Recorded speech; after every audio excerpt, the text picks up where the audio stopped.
আসসালামু আলাইকুম। বোন টুবন অ্যান্ড মামের পক্ষ থেকে বলছি, আমি মেরিন আসমি। অনেক দিন পরে আসলাম, একটু পারিবারিক কারণে, ব্যক্তিগত কারণে ব্যস্ত, তাই আগের মতো পেজে সময় দিতে পারি না, খেয়েও দেখাতে পারি না, কিন্তু খাওয়া দাওয়া কিন্তু চলছেই। এই যে ভিডিওটা দেখতে পাচ্ছেন, এটা আমরা একটা বুফে প্রোগ্রামে গিয়েছিলাম, বুফে খেতে।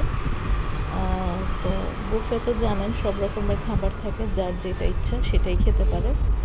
তো আমাদের বাঙালিদের একটা কমন সমস্যা কি, আমরা যখন বুফে খেতে যাই তখন না আমাদের হুঁশ থাকে না যে আমরা কি খেতে পারবো, কতটুকু খেতে পারবো, কি বিষয় আসলে ইচ্ছা মতনে খাবার দেখে, ওই যে আসলে আমরা একটা থার্ড ওয়ার্ল্ড কান্ট্রি, পিছিয়ে পড়া, তৃতীয় বিশ্বের পিছিয়ে পড়া দেশ, গরিব দেশ।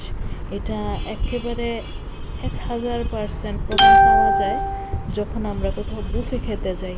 এমনভাবে খাই আর এমনভাবে খাবার নষ্ট করি। আমরা যা নষ্ট করি এই খাবারগুলা একটা কিন্তু মানে একটা পরিবার, কয়েকটা পরিবার ভালো মতো খেয়ে পরে মানে একদিন একটু সুন্দরভাবে বাঁচতে পারবে, কিন্তু বুফেতে গেলে আমাদের আর এটা মনে থাকে না।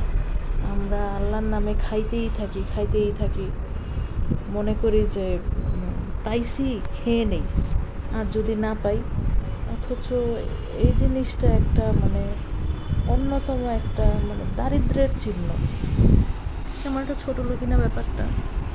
আপনি বুফেতে গিয়েছেন, বুফে খাইতে গিয়েছেন, তো হিসাব করে খান। আপনি যতটুকু খেতে পারবেন ঠিক ততটুকুই নেন। বাচ্চাকেও শিখিয়ে দেন যে বাবা যতটুকু পারবে ততটুকু খাও, এত বেশি খেয়ে অসুস্থ হওয়ার কিছু নেই। সব খাবার একটু একটু টেস্ট করবা, যেটা স্বাস্থ্যকর তুমি হজম করতে পারবা সেটাই খাও।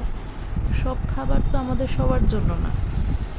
খাবার নিয়ে যেন কারো কোনো অবজেকশন না থাকে, এই জন্য হচ্ছে গিয়ে সেখানে সব রকমের খাবার দেওয়া থাকে।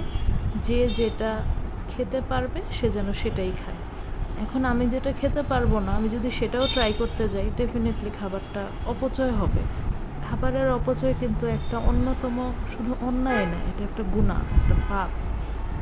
একটুখানি খাবার জোগাড় করতে, ফসল ফলাতে, মাছ ধরতে অথবা মাংসর উৎপাদন করতে কত রকম কষ্ট করতে হয় খামারি বা চাষি, কৃষক, জেলে যারাই আছে।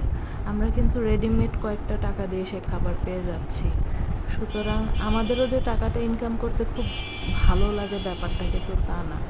টাকা ইনকাম করাও কিন্তু কষ্ট।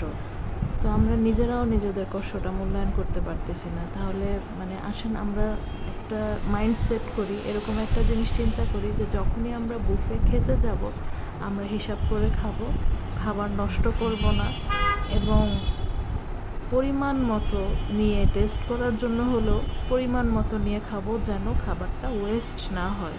কারণ আমরা যা অপচয় করি তা কিন্তু আমাদের রিজিক থেকে কাটা যায়। সত্যি এটা বিশ্বাস করেন, মেনে দেখেন, মেনটেন করে চলেন, দেখবেন রিজিকে বরকত হবে। ধন্যবাদ সবাইকে।